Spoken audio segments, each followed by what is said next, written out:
The day he walked into town asking for a wife, the whole place burst into laughter. It wasn't the kind of laughter that came from joy. It was sharp, loud, and mean, the kind that echoed off wooden walls and stuck in a man's chest long after the noise faded.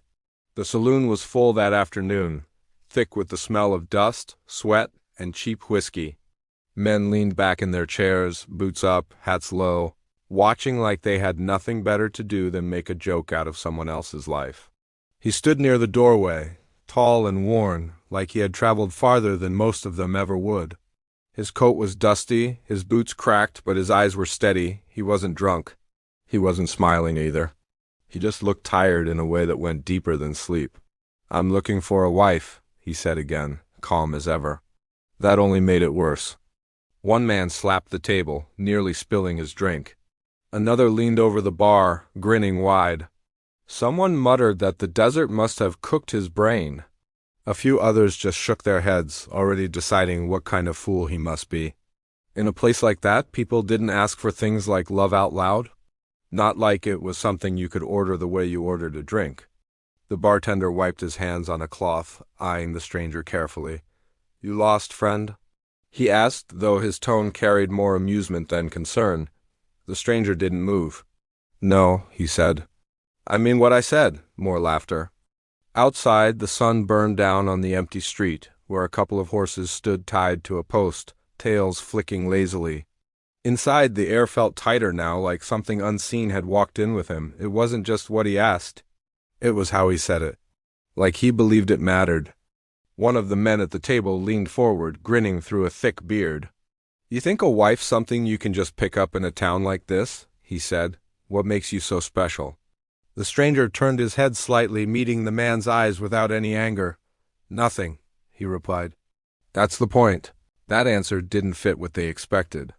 It didn't sound like pride, and it didn't sound like weakness either. It just sat there, quiet and heavy, making a few of them shift in their seats without knowing why. Still, the laughter came back, though not as strong this time. In the corner, near the window where the light fell softer, a woman had been sitting alone. She hadn't laughed. She hadn't even looked up at first, but now she did. Her gaze moved slowly across the room, past the men who were still smiling, past the bartender, and finally settled on the stranger. There was something steady in her expression, something that didn't belong to the noise around her. She stood up. The sound of her chair scraping against the wooden floor cut through the room sharper than any shout. One by one, the laughter faded. Heads turned. Even the man at the bar stopped mid-sip. She walked toward him, her steps calm, unhurried. No one tried to stop her. No one said a word. It was as if the whole town had suddenly remembered how to hold its breath. She stopped a few feet away from him and looked him over, not with judgment, but with a kind of quiet curiosity. Then she asked, in a voice that carried clear across the room, "Why do you think any woman here would choose you?" The question landed harder than all the laughter before it. For the first time, the stranger didn't answer right away. And in that silence, something shifted. Because now it wasn't a joke anymore. For a long moment, he said nothing. The room waited, heavy and still, like even the walls were listening. The men who had been laughing just minutes ago now leaned forward without realizing it, their smirks fading into something quieter. The bartender set his cloth down slowly, eyes moving between the two. The stranger finally spoke, his voice lower this time. "I don't," he said. Not without reason. A few men exchanged looks, confused. That wasn't the kind of answer they expected. It didn't sound like a plea, and it didn't sound like pride either. It sounded like a man who had already thought about losing before he ever walked in. The woman didn't move. Her eyes stayed on him, steady and sharp. "Then why ask it in a room like this?" She said, "You knew what would happen." He gave a small nod. "Yes. Then you came here for something else." That stirred the room again. Someone shifted in their chair. A boot tapped against the wooden floor. The air felt tighter than before. The stranger glanced around the saloon, taking in every face, every shadow. "I came here," he said slowly, "because this town knows things." A short laugh slipped from one of the tables, but it died quickly when no one joined in. "What kind of things?" the bartender asked, his voice more careful now. The stranger looked back at the woman instead of answering him. The kind people don't say out loud, he replied. The woman studied him for a long second. Then she crossed her arms, not in defense but in thought. You're not from here, she said. No, where from? Far enough that it doesn't matter. A few men muttered under their breath, but none of them spoke up. There was something about the way he held himself that made it hard to interrupt now. The woman took another step closer. You came all this way just to ask for a wife? She said. That's what you want us to believe. It's what I said. That's not the same thing. A faint smile touched his face, but it didn't reach his eyes. No, he admitted. The silence deepened again. Outside, a gust of wind pushed dust along the street, rattling the loose board near the door. One of the horses gave a soft snort. It was the only sound for a while. Then say it plain, the woman said. What are you really looking for? The stranger hesitated, and for the first time something like hesitation showed in his posture. His shoulders shifted, just slightly, like the weight he carried had moved. I'm looking for someone who remembers, he said. That didn't clear anything up. If anything, it made it worse. Remembers what? A man at the table asked, his voice quieter now. The stranger didn't answer him. His eyes stayed on the woman, as if she were the only one who needed to hear the truth. A place, he said, a name. Maybe both. The woman's expression didn't change much, but something flickered behind her eyes. It was small, quick, easy to miss unless you were looking for it. You think we just keep strangers' memories stored away here? She asked. I think people talk, he said. And I think this town listens. That earned a few uneasy glances. The men who had been so quick to laugh earlier now seemed less certain. One of them reached for his drink but didn't take a sip. The bartender cleared his throat. You're being real vague, friend, he said. That's not how things get done around here. The stranger finally turned toward him. I had a reason to come here, he said. I didn't pick this town by accident. That made the room go colder. The woman lowered her arms slowly. Then you already know something, she said. A little. Enough to ask a question like that in public. Yes. Her gaze sharpened. Or enough to hide behind it. He didn't answer that. For a moment it looked like she might walk away. Her eyes drifted toward the door, toward the bright light outside. Then she looked back at him, and whatever decision she made stayed locked behind her calm expression. You're not the first man to come through here chasing something he doesn't understand, she said. Most of them don't stay long. I'm not most of them. That's what they all say. A faint tension returned to the room, but it wasn't loud anymore. It was quiet, like a storm waiting behind distant hills. The woman stepped even closer now, close enough that only he could hear her next words. If you're asking for a wife, she said softly, then you're asking for trust. And trust doesn't come to men who walk in carrying secrets. The stranger met her gaze without looking away.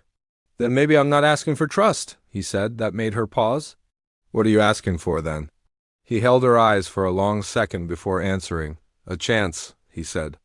The word hung there, simple but heavy. Around them, the town stayed silent.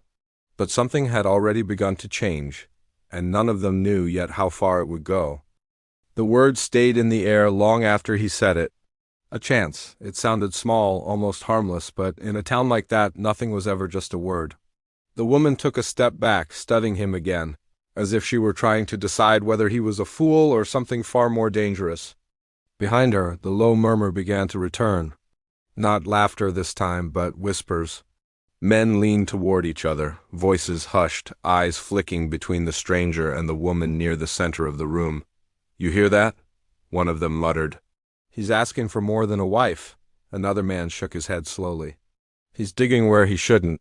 The bartender reached for a glass, though his hands moved slower than before.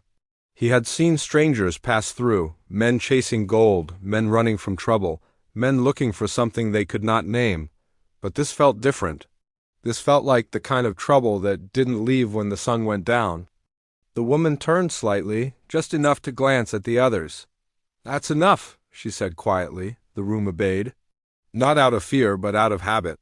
She wasn't loud, but people listened when she spoke.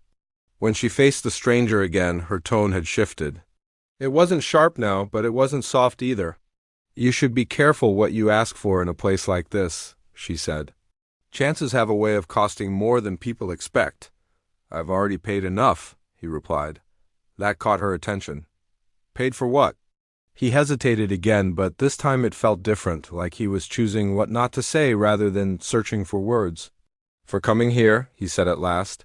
That's not an answer. It's the only one you're getting right now. Her jaw tightened slightly. For a moment, it looked like she might press him harder, but instead she let out a slow breath and stepped aside. Sit, she said, gesturing toward an empty chair near the window. A few heads turned at that. Offering a seat was more than simple kindness in that town. It meant something. It meant she wasn't dismissing him. The stranger didn't argue. He walked over and sat down, placing his hat on the table. Up close, the wear on his coat and hands told a clearer story. This was a man who had worked, traveled, and endured more than he said out loud. The woman remained standing for a moment before taking the chair across from him. The light from the window fell between them, casting long shadows across the table. Start with something real, she said, not riddles. Not half answers. He looked at the table, then back at her. There was a place, he began. Small, quiet, not much different from here. Her expression didn't change, but she listened closely. It disappeared, he added, that drew a reaction. Not loud, but enough. A chair creaked in the corner. Someone shifted near the bar. Places don't just disappear, the bartender said. The stranger didn't look at him. This one did. The woman leaned forward slightly. Fires happen. People leave. Towns dry up. This wasn't that. Then what was it? He held her gaze, and for a second, the weight in his eyes became clearer. That's what I came to find out. The room felt colder again. One of the men at the table stood up halfway, then sat back down as if he had changed his mind about speaking. Another rubbed his hands together, uneasy. You're saying a whole town vanished? Someone finally asked. I'm saying no one will talk about it, the stranger replied. That hit harder than anything else he had said. The woman's fingers rested lightly on the table, but there was tension in them now. And you think that has something to do with this place, she said. I think someone here has heard something, he answered. Maybe not the whole story. Maybe just a piece. And the wife? She asked. Where does that fit into all this? A faint, tired smile crossed his face. If I'm staying, he said, I'll need a reason to belong. That's not how belonging works. It is if no one wants you here? The words settled between them. Outside, the wind picked up again, pushing dust against the window. The light shifted, dimmer now, like the day itself was pulling back. The woman looked at him for a long moment and glanced around the room. Faces turned away quickly, pretending not to listen. She knew something. That much was clear now. The question was how much. When she looked back at him, her voice dropped, barely above a whisper. You're asking the wrong question, she said. He frowned slightly. Then what's the right one? Her eyes held his, steady but guarded. Not who remembers, she said, but who is trying to forget. And just like that, the silence returned heavier than before. Her words settled deep, like a stone dropped into still water. Not who remembers, who is trying to forget. The stranger leaned back slightly, eyes narrowing as if something had finally come into focus. Around them, the room felt different now. The men who had once laughed were no longer pretending this was a joke. They avoided looking at the table by the window, speaking less, listening more. You're saying someone here knows? He said quietly. I'm saying more than one person knows, she replied. That's the problem. He glanced around again, slower this time. The faces he saw were no longer just strangers in a saloon. They were people carrying something they didn't want dragged into the light. Why keep it buried? He asked. The woman's expression softened just a little, but not in comfort. Because some things don't stay buried once you dig them up, she said. And when they come back, they don't come back alone. That sent a faint ripple through the room. A man near the bar stood up and walked toward the door, like he suddenly had somewhere else to be. Another reached for his hat, pulling it lower over his eyes. The stranger noticed all of it. This town, he said slowly, it's connected somehow. No one answered him directly, but the silence was loud enough. The bartender finally spoke again, though his voice had lost its earlier ease. You should let it go, he said. Whatever you're chasing, it's not worth stirring things up here. The stranger turned his head. You ever lose something you couldn't replace? He asked. The bartender hesitated. That's what I thought, the stranger added, not unkindly. The woman watched that exchange carefully. There was something changing in her now, too, something less guarded, though still cautious. "What happened to that place of yours?" she said. "It didn't start there, did it?" He shook his head. "No, then it started somewhere else, yes. And you think it ended here?" "I think it passed through here," he corrected. She let out a slow breath, her gaze drifting for a moment like she was deciding how far to go. "Then you're closer than you realize," she said. That was the first real piece of direction he had gotten. "Closer to what?" he asked.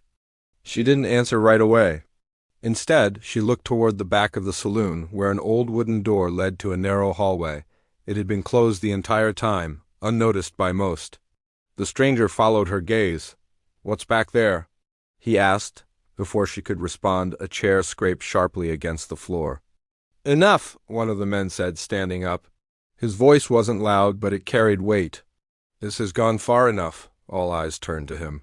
He wasn't smiling. None of them were now. The woman didn't stand, but her posture shifted. "Sit down," she said calmly. "No," the man replied. "He's asking questions that don't belong here." "They belong somewhere," the stranger said. "Not here." The tension snapped tighter. For a moment, it felt like the whole room was balancing on something thin and ready to break. The stranger didn't move from his chair, but there was a steadiness in him that hadn't been there before. He wasn't just asking anymore, he was closing in. The woman stood slowly this time. "You're afraid?" she said to the man. A few others shifted uncomfortably at that. "I'm careful," he shot back. "You're hiding. That's the same thing in a place like this." The stranger watched them both, realizing this wasn't just about him anymore. There was history here, something shared and unspoken. The woman turned back to him. "If you keep going," she said, "you won't be able to stop halfway." "I didn't come here to stop," he answered. She studied him one last time, as if weighing his words against everything she knew. Then she made a decision. "Then don't ask the town," she said. "Ask me." That shifted everything. The room went still again, but this time it wasn't just tension. It was anticipation. Whatever she knew, it was enough to make others uneasy, enough to make them want to shut this down before it went further. The man who had stood earlier took a step forward.